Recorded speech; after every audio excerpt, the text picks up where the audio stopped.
नमस्कार मेरे प्यारे बच्चों, मैं हूं महिमा और मेरे साथ आज हम हल करेंगे कार्यपत्रक 72। यह कार्यपत्रक 28 दिसंबर 2020 के लिए है। आज हम हिंदी में पुनरावृत्ति कार्यपत्रक सॉल्व करने जा रहे हैं। पुनरावृत्ति कार्यपत्रक का अर्थ होता है रिवीजन वर्क। आज हम ऑलरेडी रिवीजन उस टॉपिक की करने जा रहे हैं जिसके बारे में हम ऑलरेडी कई बार पढ़ चुके हैं। तो आज हम कार्यपत्रक की रिवीजन करने जा रहे हैं। आज का टॉपिक है सालिम अली, जिसे हम ऑलरेडी पढ़ चुके हैं। गद्यांश को पढ़कर प्रश्नों के उत्तर दीजिए। सालिम अली के बारे में हमने इस चैप्टर को कई बार पढ़ा था। आज हम एक बार फिर रिवीजन में इसे पढ़ने जा रहे हैं। चलिए देखते हैं आज के टॉपिक में हमें क्या दिया गया है और इस पर आधारित कौन कौन से प्रश्न पूछे गए हैं। तो सालिम अली जी के बारे में हम पहले ही जान चुके हैं कि सालिम अली जी बर्ड वॉचर थे और एक बहुत ही फेमस बर्ड वॉचर थे। बर्ड्स के बारे में जानने के लिए इनके अंदर जो क्यूरियोसिटी थी, इन्होंने अपना पूरा जीवन बर्ड्स को समर्पित कर दिया था और अपने जीवन के अंत समय तक इन्होंने अपना जीवन बर्ड्स यानी पक्षियों को समर्पित किया था। चलिए इनके बारे में जान लेते हैं। उन जैसा बर्ड वॉचर शायद ही कोई हुआ हो, यानी कि सालिम अली जैसा बर्ड वॉचर शायद ही कोई हुआ हो। वो इतने अच्छे बर्ड वॉचर थे, लेकिन एकांत के क्षणों में सालिम अली बिना दूरबीन के भी देखे गए हैं।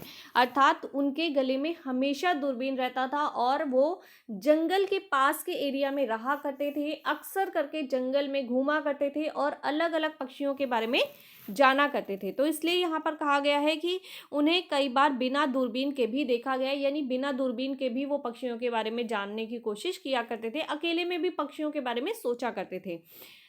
दूर क्षितिज तक फैली जमीन और झुके आसमान को छूने वाली उनकी नजरों में कुछ कुछ वैसा ही जादू था। क्या कहा गया है यहाँ पर?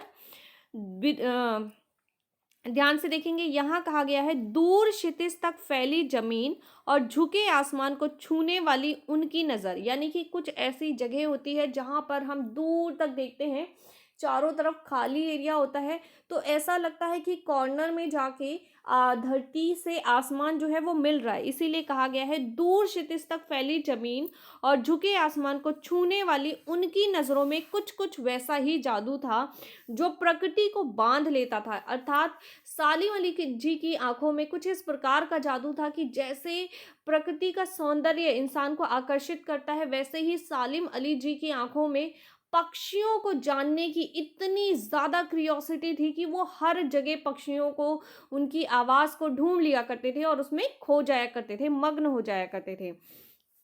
आगे देख लेते हैं। जो प्रकृति को बांध लेता है, सालिम अली उन लोगों में थे जो प्रकृति के प्रभाव में आने के बजाय प्रकृति को अपने प्रभाव में लाने के कायल थे। अर्थात वह प्रकृति के अकॉर्डिंग नहीं लाइफ स्पेंड करते थे। उन्होंने प्रकृति में पाई जाने वाली सभी प्रकार की पक्षियों में इतना ज़्यादा इंटरेस्ट लिया था कि उनको खाने का होश नहीं रहता था, उनको पीने का होश नहीं रहता था। वो गले में दूरबीन डाल के दूर तक जंगलों में निकल जाया करते थे। अलग अलग प्रकार की पक्षियों को जानने का प्रयास करते थे, उनकी भाषाओं को समझने का प्रयास करते थे, उनका जीवन समझने का प्रयास करते थे।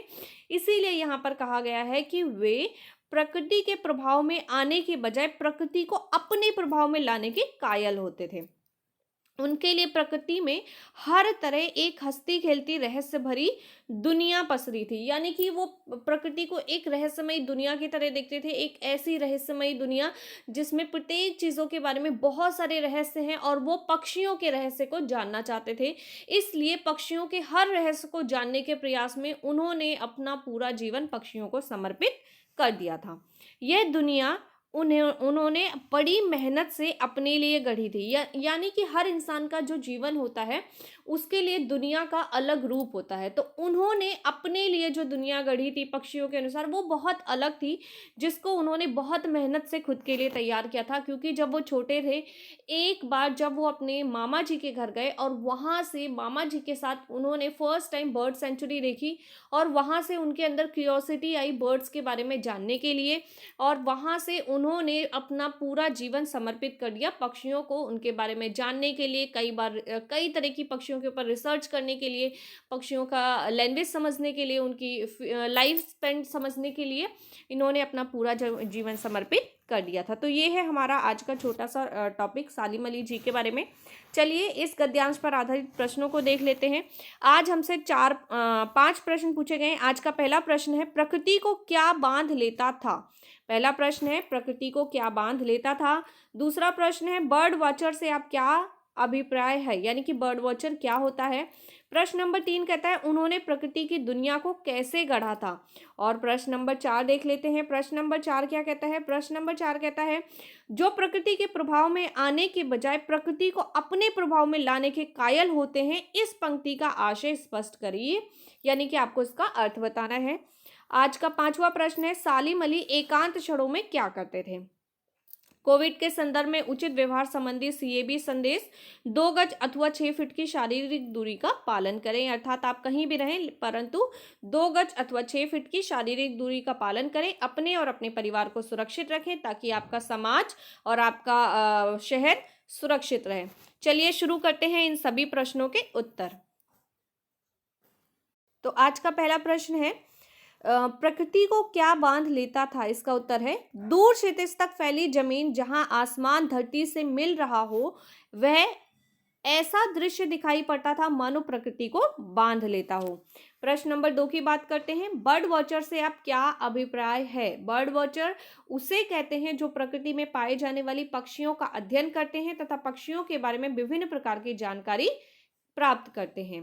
प्रश्न नंबर 3 की बात करते हैं। प्रश्न नंबर 3 में पूछा गया है, उन्होंने प्रकृति की दुनिया को कैसे गढ़ा था? इसका उत्तर है, सालिम अली प्रकृति को एक रहस्यमयी दुनिया मानते थे तथा वह पक्षियों के विषय में एक रहस्यमयी दुनिया में अलग अलग चीजें खोजते रहते थे। इस प्रकार उन्होंने प्रकृति की दुनिया को गढ़ा था, यानी कि अपने अनुसार गढ़ा था।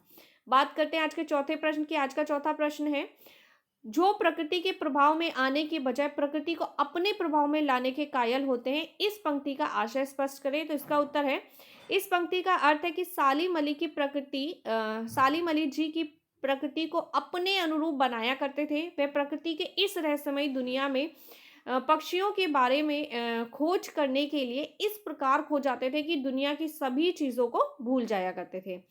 बात करते हैं आज के अंतिम प्रश्न की। आज का अंतिम प्रश्न है, सालिम अली एकांत क्षणों में क्या करते थे? तो सालिम अली एकांत क्षणों में भी पक्षियों के बारे में सोचा करते थे तथा वह जानने का प्रयास करते रहते थे कि वह किस प्रकार पक्षियों के लिए कुछ और समर्पित कर सकते हैं। तो ये है हमारे आज के सभी 5 प्रश्न और उनके उत्तर। आई होप आपको समझ में आए होंगे। यदि आपको समझ में आए तो वीडियो को लाइक करना है, शेयर करना है और चैनल को सब्सक्राइब करना है ताकि हर वीडियो का नोटिफिकेशन आपको टाइमली मिलता रहे। मैं हूं महिमा और आपसे लेती हूं विदा। जल्द ही मिलूंगी आपको नई वीडियो में नए टॉपिक के साथ।